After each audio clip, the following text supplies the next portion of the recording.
안녕하십니까. 평생 투자 파트너입니다.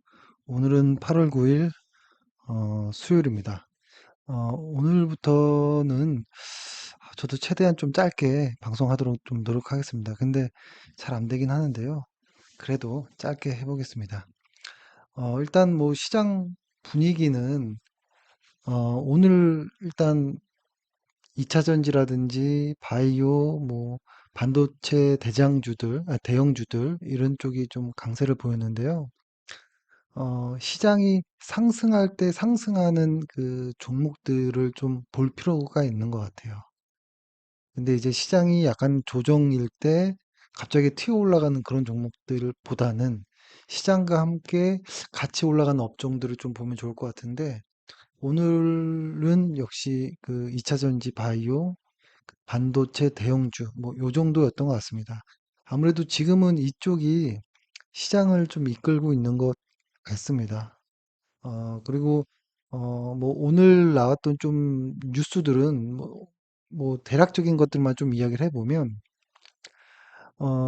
무디스에서 미국 은행 신용등급 강등이라는 뉴스가 나왔는데, 피치에서 미국 신용등급을 강등한 이런 어떤 분위기가 끝난 건가? 끝나지 않은 건가? 이렇게 좀 고민하고 있는데 또 이런 뉴스가 나왔거든요. 근데 신기하게도 이런 뉴스가 나왔는데도 관련 종목들의 어떤 하락이 1% 내외였거든요. 그래서 시장이 이런 어떤 등급 관련해서 크게 신경 쓰지 않는 건가? 과거 한 10년 전쯤에 이런 일이 있었을 때, 시장은 뭐 한 2, 3주 정도 바닥을 찍고 반등했으니까, 그냥 학습이 된 건가? 뭐 이런 좀 생각도 들긴 하거든요. 그 다음에 또 이런 뉴스도 나왔죠. 뭐, 페드의 3인자가, 그러니까 뉴욕 연은 총재 내년에 금리 인하할 수도, 뭐, 이런 어떤 좀 좋은 뉘앙스의 느낌이 좀 있었고, 뭐, 또 안 좋은 뉴스로는 미국의 중국 기술 기업에 대한 투자 제한, 뭐, 이런 뉴스도 있었는데, 두 뉴스 다 시간이 지나야 좀 확인이 되는 것들입니다. 뭐, 금리 인하라는 것도 사실 그 분위기가 시장을 만들 수는 있지만 그래도 아직 확인할 방법이 없는 것이 있고, 그다음에 이제 미국의 중국 기술 기업에 대한 투자 제한 역시도 그 조치가 그 발표되었지만 시행까지의 시간이 한 1년 정도 남았기 때문에 좀 지켜볼 필요가 있겠다라는 생각이 들고, 근데 개인적으로는 조금 기분 나쁜 뉴스 하나는 중국의 7월 수출이 전년 동기 대비 14.5% 감소했다라는 뉴스가 나오는데요. 그러니까 중국이 그러니까 미국이나 EU라든지 혹은 뭐 한국, 베트남, 아시아까지도 수출이 감소하는 느낌이 그 데이터가 나왔거든요. 근데 이런 느낌은 좀 우려되는 느낌, 이 느낌은 제 개인적으로는 이게 글로벌 성장 둔화의 어떤 시그널인가?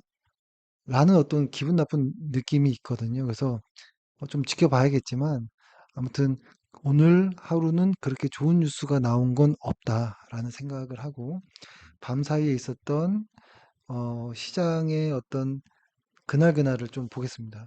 이런 어떤 뉴스들에 의해서 무언가를 예측하고 하는 건 상당히 뭐 불가능합니다. 그러니까 우리가 할 수 있는 거는 사실 그날그날의 뉴스와 비교해서 시장을 있는 그대로 보는 거거든요. 일단 다우 같은 경우에는 이렇게 보면은 어떤 느낌이냐면 하루 그 거래의 어떤 그 밴드 안에서 종가가 상단에 위치하는 모습은 좋습니다. 근데 전일보다 하락했기 때문에 조금 뭐라고 할까요? 좀 애매하다. 이렇게 좀 볼 수 있을 것 같고, S&P 500도 마찬가지예요. 그 전일보다 거래량은 늘었지만 사실 지수는 하락했거든요. 근데 다만 종가는 이 상단에 위치하는 모습은 그렇게 나쁜 모습은 아닐 수 있겠다라는 것. 근데 다만 아직은 그러니까 나스닥까지 볼게요. 일단 나스닥 역시도 비슷한 모습이에요. 근데 다만 아직은 이런 많은 분산들이 좀 신경 쓰이는 부분이 있습니다. 왜냐하면 주간 차트로 보면 보조 지표들이 꽤 과열에 들어간 것들이 많거든요. 근데 보통 이렇게 주간 차트상의 이런 과열들은 한 달 정도의 조정을 볼 때가 좀 있더라고요. 근데 어, 만약에 이런 것들이 어느 정도 좀 해소되려면 너무 과격한 하락이 아닌 어느 정도의 좀 조정이 좀 나와 주는 것도 더 가기 위한 어떤 무언가가 아닌가. 그러니까 지금의 어떤 이런 것들이 지금 추세가 전환된 것을 추세가 요때부터죠. 요때부터 추세가 확실히 이제 상승으로 전환한 것을 한 번에 꺾을 정도의 어떤 그런 것일까는 아직 모르겠지만 아직은 그래도 추세가 이렇게 살아있는 것을 이렇게 보면서 조정으로 보자라는 것이죠. 하락의 시작이 아니라 아직은 조정이다라는 것이죠. 근데 주가가 더 하락했을 때는 좀 더 하락하고 한다면 뭐 하락으로 돌아갈 수도 있겠죠. 근데 다만 지금은 고점 대비 나스닥 같은 경우에는 한 3.8, 그러니까 4% 정도 하락한 거거든요. 뭐 요 정도는 뭐 자주 있는 일이니까요. 크게 신경 쓰진 않고 코스피 같은 경우에는 오늘 1.2% 상승했고 코스닥 역시도 1.86, 꽤 많이 상승했는데요. 이렇게 보면 전일보다 거래량이 확 주는 상승이죠. 코스피도 거래량이 평균 거래량보다도 훨씬 못 미치면서 전일보다도 확 주는 이런 것들은 어, 시장에 투자하는 시장에 참여하는 사람들의 확신이 부족한 모습으로 좀 볼 수 있기 때문에 이런 것들은 오히려 좀 조심할 필요가 있는 것 같아요. 이렇게 하락하는 와중에서도 이렇게 반등하는 모습들이 이렇게 나오거든요. 꾸준하게 중간중간. 그러니까 이런 것들은 좀 조심할 필요가 있지 않을까라는 오히려 그런 생각을 좀 합니다. 어, 그리고 이제 마무리를 한다면 음, 일단은 오늘 회원분들과 통화했을 때 그런 이야기들을 좀 들었는데 멈춰 있는 분들이 많아요. 근데 저는 이런 개인적인 이런 생각을 하고 있거든요. 일단은 이 주식이라는 것을 할 때, 나는 딱 3천으로 시작할 거야. 요렇게 하는 방법도 있고, 나는 처음에는 뭐 한 2천만 원으로 하지만 매월 뭐 적금 급여에서 100만 원씩이라도 계속 추가로 매월 불릴 거야. 계속 추가 납입할 거야. 이런 두 가지가 있겠죠. 근데 저는 첫 번째로 요 방법이 제일 좋은 것 같아요. 계속 추가 적립을 하면서 이 안에서 계속 유동성을 공급하면서 이렇게 움직이는. 그래야지만 내 주식에 현금이 없이 계속 다 사더라도 계속 돈이 들어와야 무언가를 또 찾고 교체하고 계속 무언가를 공부하고 이런 것들이 나오는데 이 두 번째 딱 금액을 정해놓고 하는 방법은 운이 좋아서 상승하면 좋지만 3천만 원을 딱 주식에 사버렸는데 이게 탁 물려버리면 내가 어떻게 할 수 있는 게 없거든요. 움직이지 못하거든요. 이렇게 되면 시장도 안 보게 되고 내 계좌도 열어보기 싫고 다 이렇게 부정적으로 변하긴 합니다. 그래서 이렇게 하는 경우라면 사실 뭐 가장 좋죠. 근데 이렇게 하는 경우라면 저는 꼭 자주 말씀드리잖아요. 현금 비중이 꼭 있어야 된다. 그러니까 예전에 저희가 말씀드렸던 것처럼 그러니까 여기에 저희는 시장에 이렇게 자산 배분하는 게 있고 개별 주식이 있고 그다음에 현금이 있다. 이렇게 말씀드리는 이유가 뭐냐면 이거를 떼고 그냥 얘네들만이라고 또 봤을 때 개별 주식이 막 물려서 비중이 이렇게 작아져요.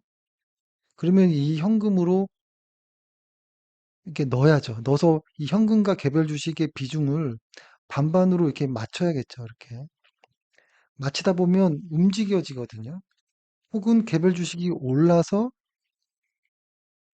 그쵸? 현금 비중이 줄어드는 것이 되면 개별 주식을 팔아서 현금의 비중을 또 늘려놓고 그렇게 해서 계속 좀 움직여야 됩니다. 움직이지 않고 계속 이렇게 가만히 있는 것이 저는 그 주식 투자할 때 좋았던 건 아닌 것 같아요. 그래서 사실 이 현금이 상승할 때는 좀 아깝지만 하락할 때 계좌를 좀 지켜주는 것도 있고, 더해서 어떤 멘탈을 잡아주는 역할도 충분히 하거든요. 그리고 어떤 움직일 수도 있고, 무언가를 공부할 수도 있고.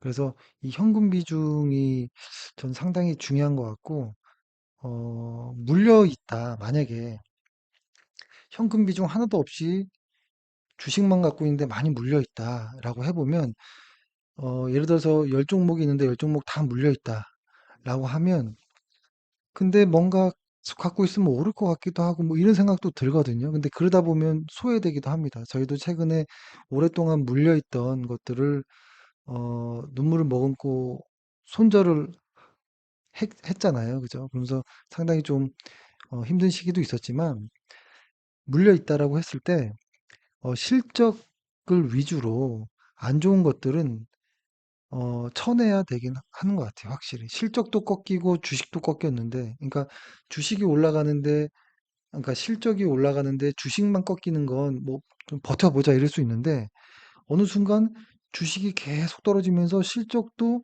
꺾여져 내려가는 것들이 꽤 많거든요. 이런 것들은 손실이 좀 커도 매도를 해야 되고, 만약에 매도하기가 어렵다면,